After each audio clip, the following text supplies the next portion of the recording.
Do that every time. Hello, everyone. How are you? This is Brandi Murphy. I am joining you on this beautiful sunny morning to talk to you about the segment of our NC training curriculum called Knowing Your Market. And I am broadcasting simultaneously on Zoom and on Facebook Live. So I am just making sure that our friends on Facebook can see me. If you're joining me on Facebook, please say hello. If you're joining me in Zoom, please let me know in the chat box where you're joining from. And if you are a nutraMetrix consultant or you're a health professional or you're new to nutraMetrix, say hello. I'd love to hear from you. We're going to be covering a lot during this section. And so what we're going to be talking about is really who do we work with in nutraMetrix? And so there's going to be a lot of different concepts we're going to cover over the next 30 minutes or so. And I have some slides to share with you. So let me go ahead and bring up my slides so that you can see them. We're going to, I'm just going to ask you to let me know that you can see them once they are displaying. I need to make sure I'm at the beginning of the presentation. Bear with me on the technical difficulties in the beginning. There we go. So you should be able to see a slide right now that says Know Your Market. If you could let me know if you can see that. Hi, Carmen. Hi, Penny. Hi, Corinne. Hi, Patricia. Awesome. I have people from South Dakota. I have here from right next door in Charleston. I have people from Delaware and Michigan and all over the place. Hi, Harvey. We have health professionals with us. We have NCs with us. It's so great to see everybody. Again, if you're catching this on the replay, say hello in the comments so that I know who joined us and who didn't. But we're going to go ahead and we're going to get started. This topic is really a big portion of what we do in nutraMetrix is working with health professionals. And there's all different types of health professionals, and health professionals' scope of license or scope of practice varies from state to state. So what I want to share with you, if you're new to nutraMetrix, or remind you if you are a nutraMetrix veteran, is technically who we work with and what are we looking to do. So before we get started, I just want to remind everybody why nutraMetrix exists, right?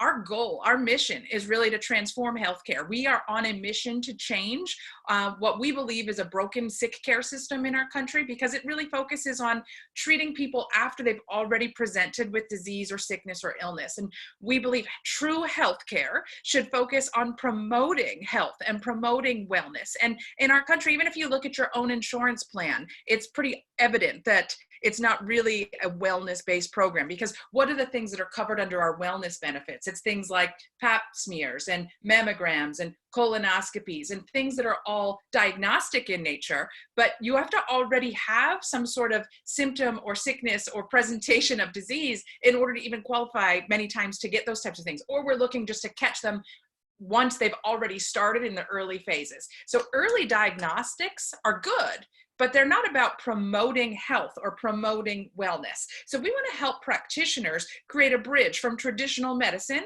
to more of a lifestyle approach. So we're really looking for really forward-thinking practitioners who want to go above and beyond in patient care. Of course, they're going to do their standard of care for whatever their practice is, but they go above and beyond, and they talk to their patients about lifestyle interventions. They talk to the patients about what they're eating or not eating. They're talking to the patients about how they're managing stress and how they're dealing with their sleep patterns and how they are exercising or not exercising. And it's about a total approach to healthcare. And we're really on a mission to do that. And we can't do that alone. We need the partnership of unfranchised owners who are trained with nutraMetrix as nutraMetrix consultants. And we need the partnership with practitioners who want to be able to provide something different for their patients than all of the other practitioners in their area, or their colleagues down the street that are really focused on that traditional model of sick care instead of true healthcare. So I have here, and I'm going to open every presentation with this. We always want to remember why we exist. We are on this mission to change healthcare, and we can't do it alone. We need partnerships with more people like me and Sarah and Dr. Mason and you that are NCs on the line, and we need partnerships with the practitioners. We have incredible partnerships with practitioners of all different scopes of license, of all different practice sizes, of all different business shapes and sizes all across the country, and in fact across the globe. The nutraMetrix NutriMetrix brand is only available in the United States, but we do have an international health professional program in all of the other market countries. So in Canada, we have an international health professional program. We have one in the UK, we have one in Taiwan, we have one in Hong Kong, we have one in Australia. All the market countries have the ability to also work with health professionals with their products in their country. So let's just talk for a second about the idea of who are we looking for, whether we're talking about a potential nutrametrics consultant or we're talking about a potential health professional. I just want to remind you that as part of the why conversation we teach in the nutrametrics consultant training, we have people watch the Simon Sinek video on how leaders inspire action. And one of the things that Simon shares in that video, which I really truly believe is a golden nugget, is he talks about how our goal should not be to do business with everybody who needs what we have, but our goal should be to do business with people who believe what we believe. And so whether we're talking about partnering with existing nutrametrics consultants or health professionals that are out there looking for things, I'm going to share with you the types of practitioners we work with. But just because they have a license type that aligns with what we're looking for doesn't always mean they're a good fit.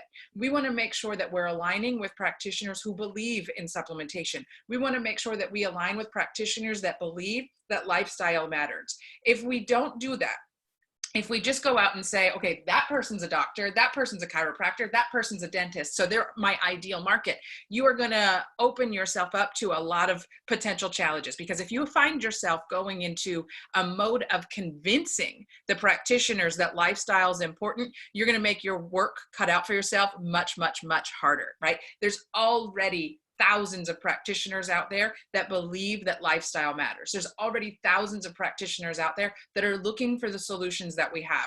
There's already thousands of people out there that understand the role of sleep and exercise and stress management and supplementation. And those are the people that we're looking for. No matter what their license type is, no matter what their specialty is, those are the people that we want to identify and partner with to help us accomplish the mission. Now, if you go into your unfranchised back office and you go to the help and training sections and go to where the downloads area are, there is a document called the HP Qualification List. And that's what I'm going to be reviewing with you in these slides. I just screen captured the current version that's available now. And I want you to be aware of how we qualify practitioners for whether or not they qualify for health professional status with us. Now, I want to reiterate, though, everyone can have an account with Market America. There is no qualification list for who can have access to our consumer line of products. So if you're working with somebody and they have a great customer base that they call their own patient base, and they perceive themselves to be a health professional that's not on this list, I want you to know that this does not exclude them from getting access to our consumer line of products. But what I'm going to be talking to you about in this section is who qualifies for nutrametrix health professional status. So maybe they want to become an HP1 with us. Maybe they want to have an HP executive account with us so they can have the nutrametrix brand. They can have the nutrametrix portal in the US. If they're not on this list, don't read this as they can't have an account. It's just they're going to have the consumer version of the unfranchised owner account instead of the nutrametrix version. Now, that they may also want to come to a nutrametrix consultant training or get certified as an NC. That would give them access to the nutrametrix line without being on this list. So I want to preface, before I get into the qualification types, I want to preface that everybody can have an account. It's just what type of account is going to be best suited for them that I'm covering right now. So who can have a nutrametrix health professional account? And so I want to share with you first, if you can look, I'm moving my mouse. I don't know if you can see this. I'm moving my mouse on the left side of the screen in this gray box. There are 3 criteria that need to be met by all of our practitioners, no matter what their license type is. Number 1, they have to have a current license to practice their specialty in the state where they live. So for example, maybe you have somebody that was trained in another country and they're an MD in another country, but when they came to the United States, they didn't get relicensed here in the United States. Even though they're a medical doctor in another country, if their state doesn't recognize them as a medical doctor, then they wouldn't qualify for us either, right? We have to be able to show that they're in practice in their state with a current license. They need to have an active and unique patient base that they have autonomy over. And what do I mean by that? Well, let's talk about a doctor that maybe works in a VA hospital. The patients that go to that VA hospital are not necessarily patients of that practitioner. They're patients of the VA. They're owned technically by the hospital. And so the practitioner might not have autonomy to make recommendations or to retail a product to that person, that patient, without the approval of their employer. It doesn't have to be a government-owned hospital like a VA. It could be just a regular hospital, whether it's for-profit or nonprofit, doesn't matter. If the practitioner is employed in a hospital setting and they would need permission from their employer in order to retail products, they're probably not going to qualify. nutraMetrix wasn't really created for the hospital setting practitioner. nutraMetrix was created for the individual practitioner, the solo practitioner, or the practitioners that work in a group that own their own practice and have full decision-making abilities to be able to make the recommendations and retail the products to the patients without jeopardizing their employment status, okay? And they also at this time must be able to demonstrate a clinical facility. What do I mean by that? We currently do not work with virtual offices only. Now, I'm going to talk a little bit later about, we know that there's an evolution to telehealth, and we'll talk about that. And we'll talk about how we are embracing telehealth as well. But for right now, when we're talking about who you want to be working with, you want to be working with practitioners that actually go to an office and see patients. Now, right now, this month, many of our practitioners had to temporarily close down their practice. That's not what I'm talking about. But typically, in a normal environment, they would be going to a practice where they see patients face-to-face, right? Those three criteria need to be made. Current license in the state where they practice, an active patient base that they have autonomy to make decisions for, and they have a physical facility for them to go to. Now let's take a look at the list of the different license types. On the left-hand side, these are our pre-qualified health professional license types. And I'm going to go through what they are, and some of them I'm going to explain a little bit more detail. So we do work with certified athletic trainers. Now let's talk about that, because a lot of people are a little confused about what a certified athletic trainer is. An athletic trainer is a sports medicine practitioner who's been trained in physical rehabilitation. They identify injuries. They're usually the type of person that, like when you're watching a football game and you see a player go down on the field with a knee injury, it's the team doctor and the athletic trainer that go out together and evaluate that injury. And then they put together a rehab plan to help that athlete get back on the field or back in the game as quickly as possible. This is not the type of person that typically works in a gym. Although some athletic trainers do work in a gym, it's not the person that's putting you on an exercise program just to get you healthy or to help you lose weight. These are more sports medicine focused. They've gone through at least a 4-year degree in sports medicine, and they usually have to have a board certification with the National Athletic Trainer Association, which requires like 1,600 hours of clinical hours. Very different than personal trainers, where in some states you can go for a couple weekend course and become a personal trainer. So just to remind you, nutraMetrix products can't be sold in a gym facility unless they're within a physical therapist or a chiropractor's office or some sort of clinical setting in that gym that has its own separate enclosure to it. The products can't be sold on a gym shelf. The products can't be sold at the front desk. So I just wanted to go through that, because a lot of times people will say, well, my athletic trainer, and they're talking about the person that put them on an exercise program in their gym. That's really their personal trainer, even if they have different initials after their name. What we're talking about here on the certified athletic trainer list is the sports medicine practitioner that works with sports medicine and teams, things like that. We have certified midwives, clinical psychologists, clinical psychiatrists, doctors of audiology, doctors of chiropractic, doctors of clinical nutrition, doctors of dental surgery, doctors of dental medicine, all pre-qualified. So if you're working with one of them, all we need is a copy of their license to be sent to us after their account is opened. No problem at all. Doctors of naturopathic medicine, we have different states that have different rules on naturopaths. In some states, anyone can call themselves a naturopath. In other states, they need to have attended a naturopathic college, an approved naturopathic college, and they needed to have passed a board exam. And so we actually give you on our list of approved health professional types which universities qualify for naturopathic medicine rights with us within nutraMetrix. It needs to be an accredited 4-year doctorate program through Bastyr, National College of Natural Medicine, National University of Health Sciences, Southwest College of Naturopathic Medicine, University of Bridgeport, or the Canadian College of Naturopathic Medicine. MDs qualify, doctors of Oriental Medicine qualify, doctors of Osteopathic Medicine qualify, doctors of physical therapy qualify, podiatrists qualify, licensed acupuncturists qualify, nurse practitioners qualify, occupational therapists, ophthalmologists, optometrists, physician's assistants, physical therapists, and registered dietitians. So these are the ones that we don't need a lot of supporting documentation in order to open their account. You give us a copy of their license, you can open their account, no problem. And then we have a list of a lot of our health professional types who, depending on their scope of practice or where they practice, we might need some more additional information. And so we listed them on the right side of the chart. And these are called our case-by-case practitioner types, which means we're not saying no, we want to hear about them, but we need to know more about their practice to know where do they practice, what kind of patients do they see, do they work with anybody else? And so you'll see as we go through this list, there's a lot of specific information there. That's why I want to make sure that everybody knows to go check on franchise.com periodically. We update this list all the time.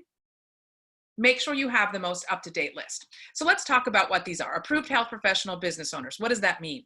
Well, there are quite a few people out there that own medical practices or health professional offices, but they're not a practitioner themselves. Maybe they are a venture capitalist. Maybe they're an investment person or a finance person, and they've purchased practices. They understand the business side of it, but they don't have their own health professional criteria, their qualifications. So they employ practitioners who do meet the list. And so if they do employ practitioners that meet the list on the left-hand side, then they could qualify for an approved health professional business owner status. This means that the practice itself would be able to order nutraMetrix branded products and implement the nutraMetrix program, even though the owner of the practice isn't a health professional. Now, I'm going to talk to you a little bit later. There are some unique criteria we need to keep in mind of that, but I'm going to go into that on another slide.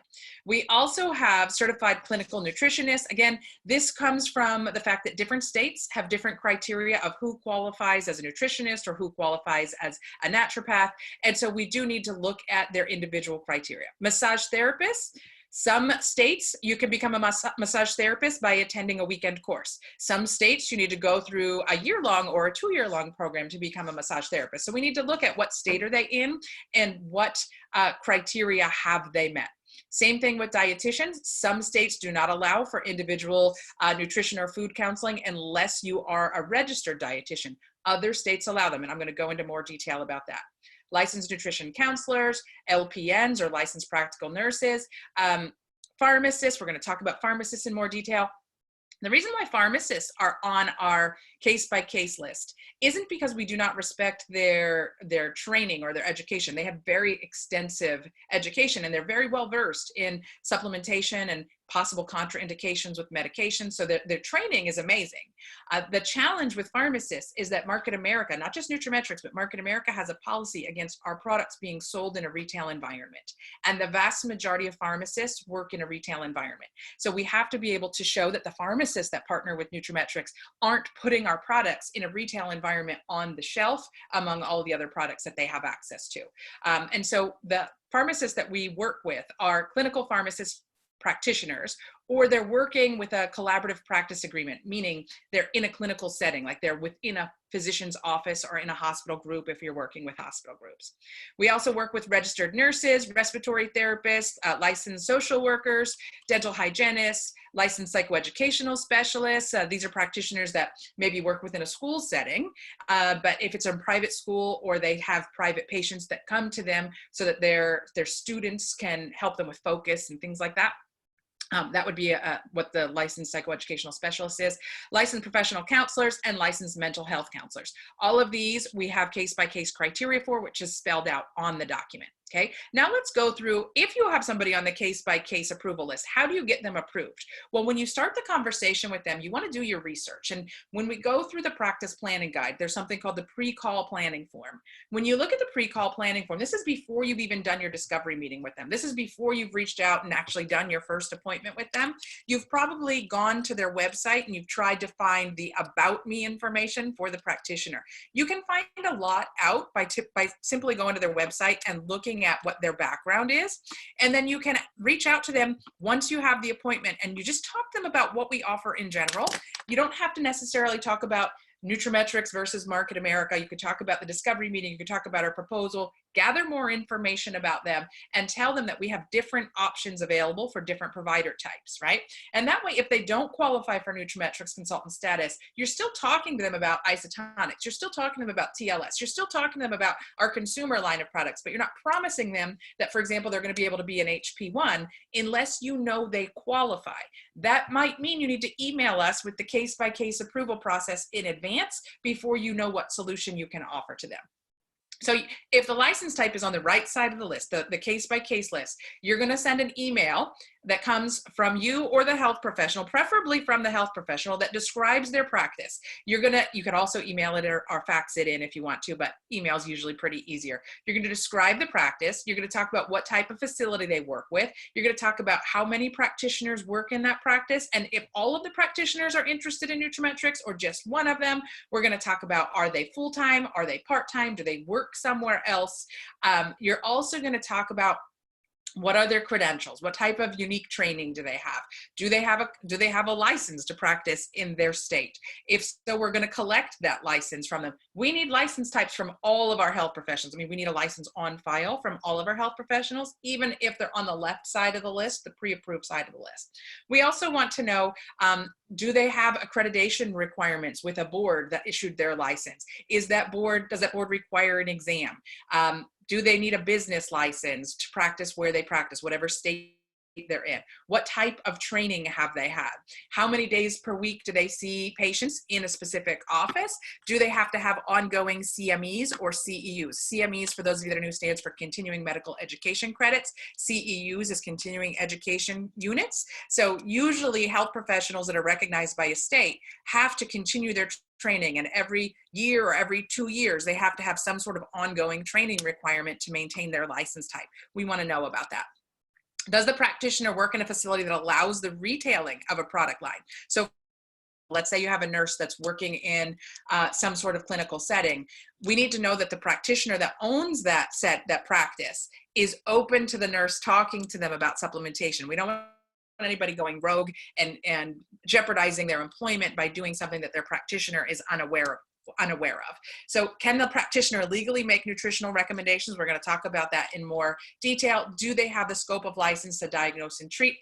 We just need to know as much as we can about the practice so that we can make an informed decision about whether or not they should have the nutraMetrix line, or whether they would be better suited for being a nutraMetrix consultant or having the consumer line of products. So we talked about the approved business owner already, and I just want to go into a little bit more detail about that.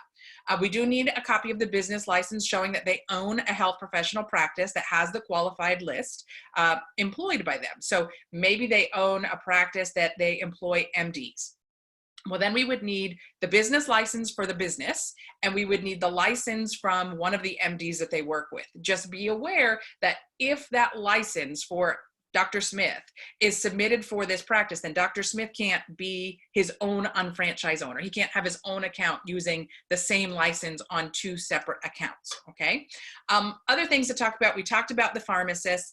Just remember, it's not because we don't respect pharmacists. We respect pharmacists tremendously. It's just that we need to make sure that they're not retailing the product in a retail environment. So do they work in a clinical setting with a collaborative agreement with a practice? Now, I did talk about telehealth, and over the last month, we've seen quite a change in how many of our practitioners are practicing, and a lot of them are moving to a telehealth model. So when I mentioned to you the initial criteria, one of the things we talked about was they need to have an actual physical clinical setting, a physical practice that they can walk into and see patients. There are certain practitioner types that we will consider in normal circumstances for telehealth programs, but they have to be able to charge through the insurance companies for telehealth. They have to be able to be recognized by their state as an approved telehealth provider per their scope of practice. So typically MDs, DOs, some nurse practitioners, some mental health type specialists, they are approved by the big insurance companies for telemedicine or telehealth programs. Then they would qualify with us as well. But what wouldn't qualify is somebody that's calling themselves a health coach and they're working solely out of their home. Now, I do recognize we're in unique times right now, and even the country has opened up our government officials have opened up that more people can be charging for telehealth right now than ever before. And they've even lessened some of the restrictions on telehealth, meaning you used to have very specific software to be able to do telehealth. You had to have very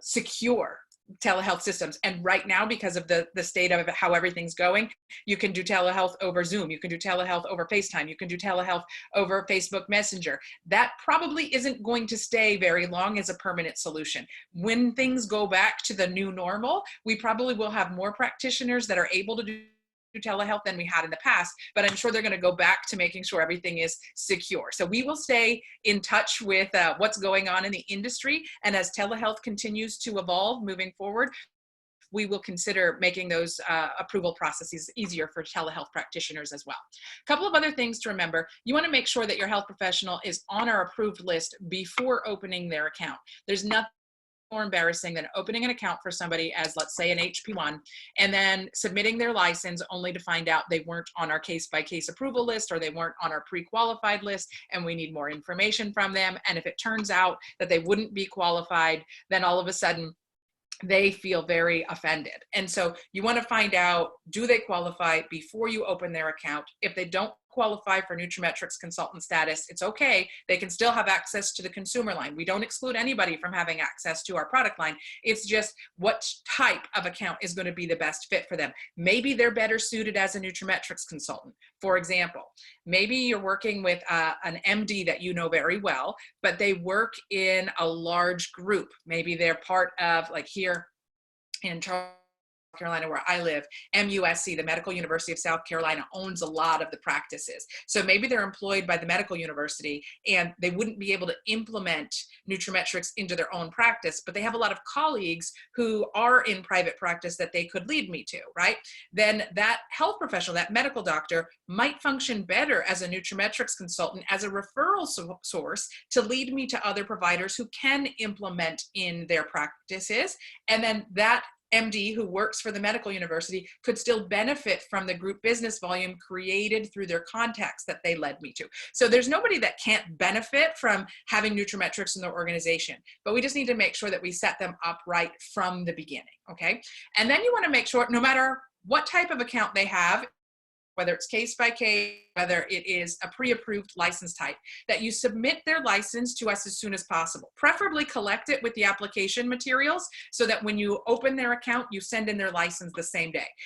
Sometimes they say to you, I need to get that to you, right? I don't have a copy of my license with me right now. They should have a copy of their license somewhere where they can get it, even if they could take a picture of the one that's hanging on their wall and send us the picture from their cell phone picture. That's totally fine too.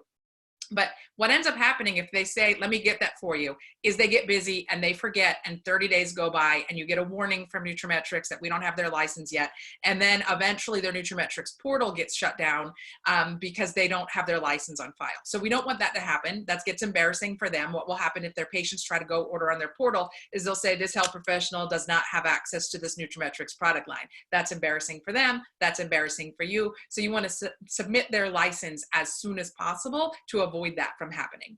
You also want to make sure that the health professionals give you an email that they have access to, because when they open their nutraMetrix account, sometimes we send materials that are specific to health professionals just to the health professionals, and we want to make sure that they have access to that, and it's an email that they check frequently, okay?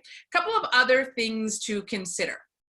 Let's talk about that. So maybe you're out and you're talking to a health professional and they tell you they're really intrigued by GeneSNP. Like that is their hot button. They want the GeneSNP program. They want to be able to use the DNA analysis to create lifestyle recommendations for them. But then you start talking to them about products, and this has happened. You start talking about products and they're like, well, I just want the test. I don't really know that I want to offer supplementation to my patients. Is there any way that I can just get the test? And I'm going to take you back to that second slide that I showed you today, which was Simon Sinek's quote of, we need to do business with people who believe what we believe, not just people who need what we have. And there may be some practitioners out there that are looking for a genetic genetic test. If they don't believe in supplementation, our test is not the best one for them. The whole point of our GeneSNP DNA analysis is to be able to customize lifestyle information, including supplementation recommendations. And in order for a provider to get access to our GeneSNP test, they have to open a nutraMetrix account, which means the NC is going to be spending time working with them to train them on an implementation strategy. And how does the NC get compensated for that, right? The NC gets compensated based on business volume created by the account. If that practitioner isn't open to discussing supplementation with their patients, there's going to be no business volume created, and that NC is going to be spinning their wheels, spending time basically working for free for that practitioner to train them on GeneSNP when no business volume is going to be created. And if you take the same amount of time that that NC would have spent working with somebody who believes what we believe, they would probably create a lot more impact, not just in their own business, but part of our mission is to change healthcare. We want to be able to utilize all of our tools to do that, including supplementation. So if you come across a practitioner that just says, I really just want your test, but I don't necessarily want to have an account, the answer is next. They're not the right type of account for us.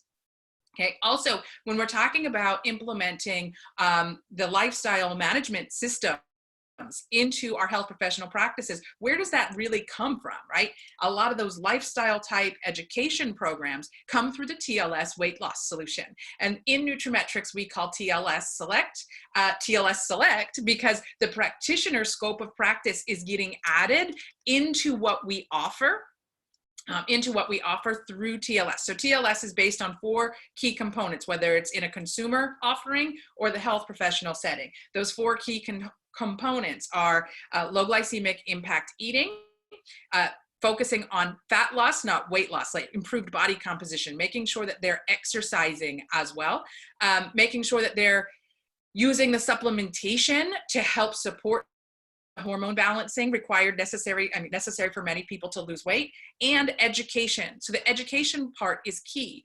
But within the TLS Select program in nutraMetrix, the health professional might want to also add in things like hormone testing or food allergy testing, or there's so many different types of blood tests that the practitioners could offer.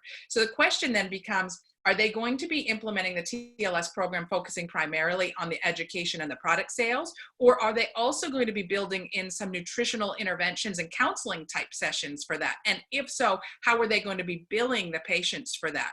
And so let's talk about, in many states, there are restrictions on who can bill for nutritional counseling services. So what I'm going to share with you here, this is a map from a website that I'm actually going to leave my PowerPoint. So I'm stop sharing here, and I'm going to go to my Zoom screen again, and I'm going to share. Where is it? Are you going to let me share my desktop? I'm going to share my desktop, and on my desktop, I'm going to pull up my browser. We don't necessarily need to see the Facebook group. We're going to pull up the website that I'm just showing you. So what I have up here right now is a website for, move my screen, the American Nutrition Association. It's their advocate website because the Center for Nutrition Advocacy, which is now the American Nutrition Advocacy's work, is really designed to set up who can and who cannot charge for dietetics counseling services. And if you scroll down on this website, you will see a map that shows which states have restrictions against who can charge for nutritional counseling services. And I'm gonna, again, the link is on the slide. I'll pull that back up for a minute. But you can look at the states that have red over them.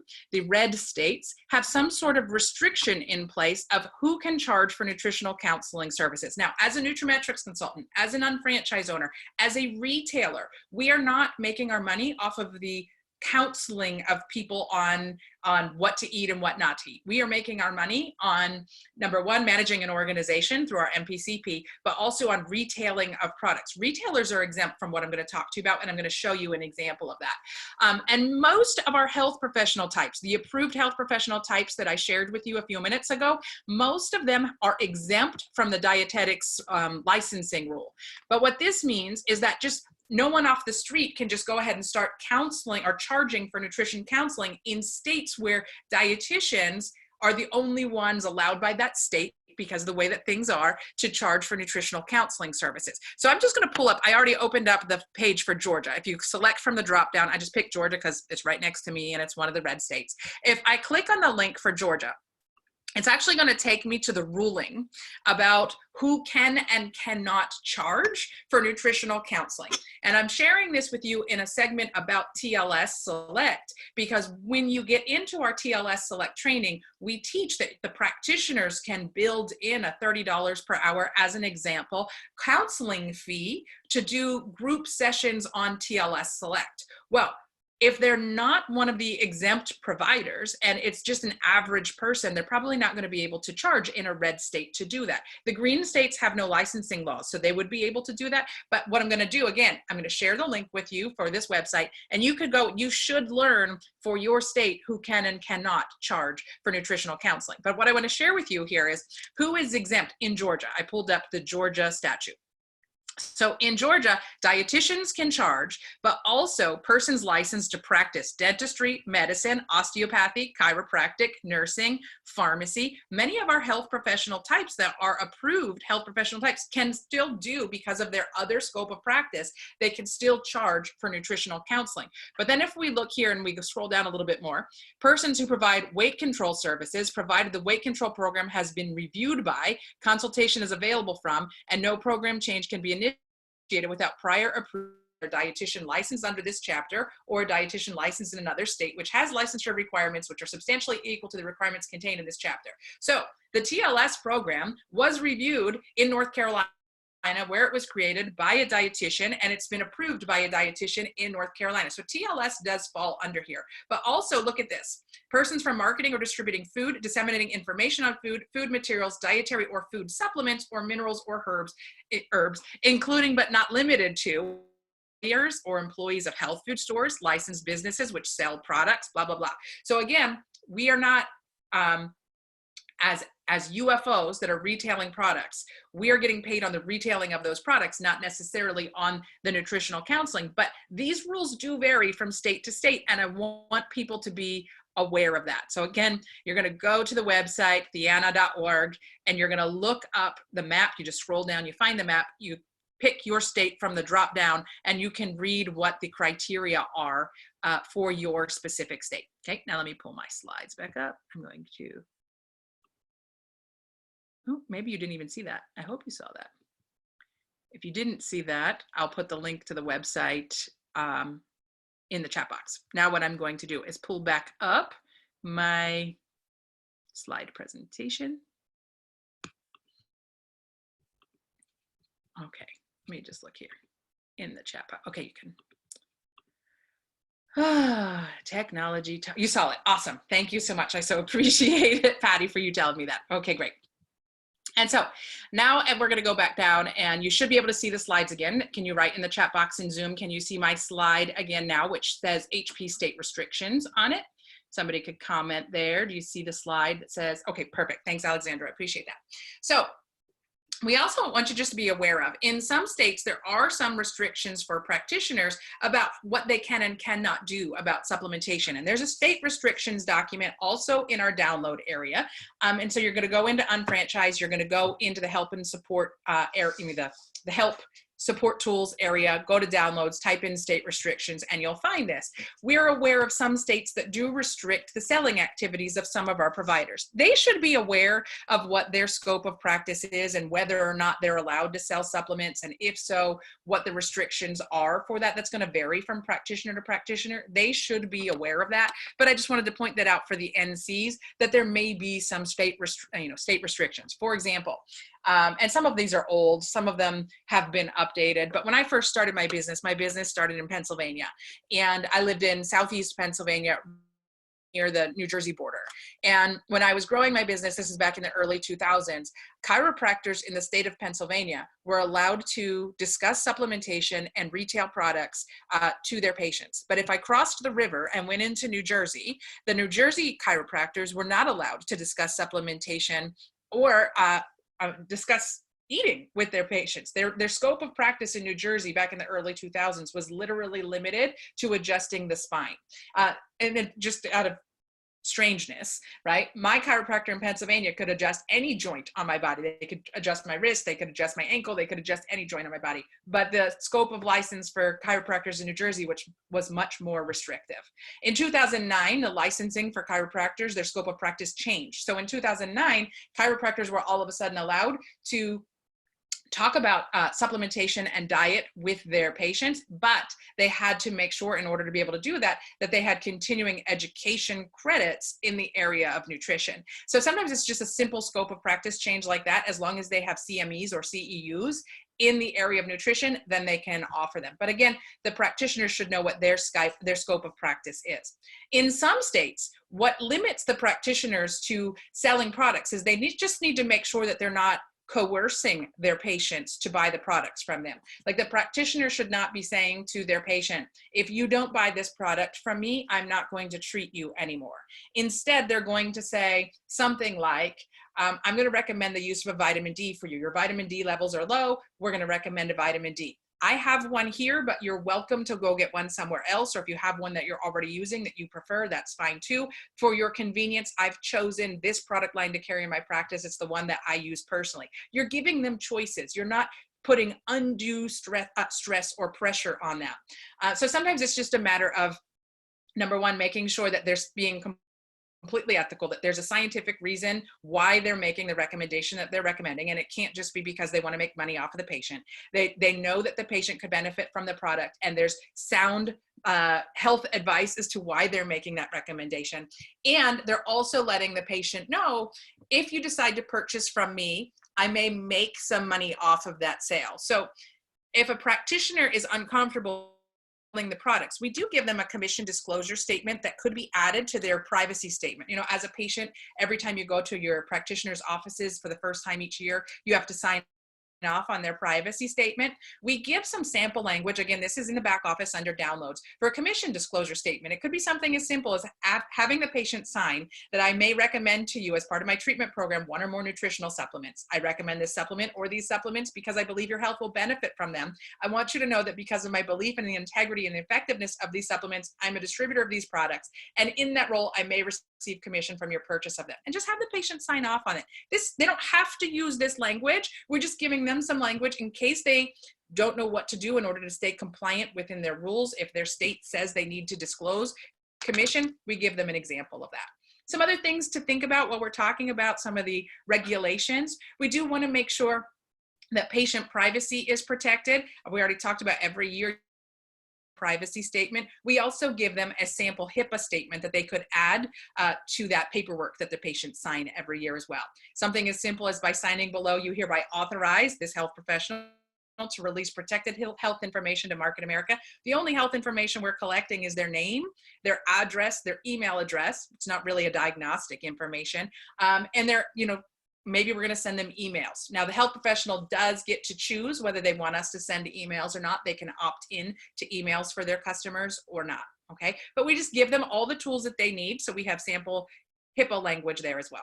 So with that, let's go back to who you might want to add to your team for your nutraMetrix business. We already know that we have a lot of health professionals out there looking for the solutions we have, whether it's weight management, whether it's genetic information, whether it's the supplementation information, whether it's the whole package. So who do you know who could lead you to any type of health professional that we have out there? Who do you know that could lead you to a good potential nutraMetrix consultant? Who do you know that could lead you to a referral source for health professionals? Like, do you know somebody that's worked in finance or accounting that has clients that are health professionals? Do you know somebody that works in real estate that has clients that are health professionals? Do you know somebody that I don't know, like I have a contact on my team who is in construction, and they build out health professional practices. Like, they build the physical clinics, right? And so they could lead us to a lot of because they've built their practices for them. Who do you know that's a good referral source? And keep in mind, you're not just looking for health professionals, you're also looking for people that would be a good fit as a nutraMetrix consultant. And sometimes you'll come across patients who would be good to give referrals to your practitioners for. What do I mean by that? Well, there's some patients out there that might come to you as an unfranchised owner with complicated medical histories. And they might say to you, I'm on this medication and this medication and this medication and this medication. What supplements should I be taking, or how should I lose weight? And sometimes if they have a complicated medical history, they're beyond your scope of knowledge, right? And so you might say, I don't feel comfortable making recommendations to you. I'm not a health professional myself. I'm not comfortable talking to you about the products you should take, but I can refer you to a health professional on my team who knows our products line and knows about the medical interactions or contraindications, and maybe you could see them as a patient. So we're not just looking for health professionals, we're looking for consultants, we're potentially connecting patients to the health professionals on our team, and we're just looking to build a strong team to benefit from nutraMetrix. Our mission is to change healthcare. Again, we can't do that on our own. We need more nutraMetrix consultants, we need more health professionals, and we need more referral sources to give us those things, right? And so maybe you want to think about, as you're growing your team through nutraMetrix, you're going to focus on building a team of NCs first. And you're going to have all of your NCs plug into the types of training that we're offering. We have more online training than ever before. We have more ways for people to get trained on how to make the approach for health professionals, how to do a discovery meeting, how to do a proposal meeting, how to do an implementation meeting. And when you're building a team of NCs, now you can pull all of your referrals and you can together, and you can build on your strengths and weaknesses to grow the team together without having to do it yourself. Okay, so think about, who do you need, where could you potentially find them, and you work together with your team to support them. And then last but not least, I have 2 slides left. We're going to talk about current account demographics. I just want you to be aware that although I talked about a lot of case by case health professional types, it's typically the people that when you walk into a practice that looks like a medical office that produce the biggest impact in helping us accomplish our mission. So we work with a lot of medical doctors, chiropractors, massage therapists, physical therapists, occupational therapists, nurses, nurse practitioners, acupuncturists, nutritionists, dentists, dietitians. When you're walking into their office, it looks like a healthcare facility. It's that most of our sales and most of our account types are not from the smaller virtual practices. Now, taking telemedicine and the growth of telemedicine aside, usually it's somebody that when you walk into an office, it looks like an office. We get a lot of requests for people that are, for example, health coaches. If their state doesn't recognize them as a health professional, they would make a good NC. They might make a great TLS coach. They might make a great regular unfranchised owner, but they're not going to qualify for nutraMetrix HP status. Energy professionals, and we get a lot of requests for Reiki practitioners or yoga instructors. And again, they're going to make great NCs. They're going to make great TLS coaches, but they're not going to qualify for a nutraMetrix health professional account. And last, I just want to remind you that everything we do in nutraMetrix is all about focusing on building the relationship. So I just want to throw this slide up in your face as often as I can. Keep in mind, 48% of salespeople never follow up with a prospect. So if you're reaching out to somebody and you haven't with them and you never follow up with them, you're falling into about 1 out of 2 people, right? So we need to make sure that we are following up with people, focusing on building the relationships with them, drip marketing to them, touching base with them every couple of days or every couple of weeks, sending them articles, connecting with them. 25% of salespeople make a second contact and stop. 12% of salespeople only make 3 contacts and stop. Only about 10% of salespeople make more than 3 contacts, right? So only about 10% of people reach out more than 3 times. But now let's look at the other half of that story. Only 2% of sales are made on the first contact. Only 3% of sales are made on the second contact. Only 5% of sales are made on the third contact. Add that up, right? 10% of total sales are made on 3 or less contacts, yet only 10% of people make more than 3 contacts. So if you're falling into the I don't follow up enough category, we need to focus on printing this slide out. It's in the NC training materials that you can download in the back office and post it next to your computer. So you remind yourself to make follow-up phone calls or follow-up contacts, right? 10% of sales are made on the 4th contact. 80% of sales are made on the 5th to 12th contact. Keep reaching out with people, keep connecting with people. We have so much work to do, guys. We can make such a difference in the health of this nation and the health of the world, right? Because we have people joining us from Canada and Australia on the line today. Definitely make sure that you are continuing to follow up. We can't accomplish this mission of changing healthcare without you guys. We need more of you. We need more NCs. We are the best kept kept secret, in my opinion, in healthcare, but we shouldn't be a secret anymore. We need to get this message out. We need to get our tools and our products and our systems out into the hands of the health professionals that need them. And guys, there's never been a better time to do that. So hopefully you enjoyed this. You found it helpful. I'm going to stop sharing my screen. I'm going to end the recording here. So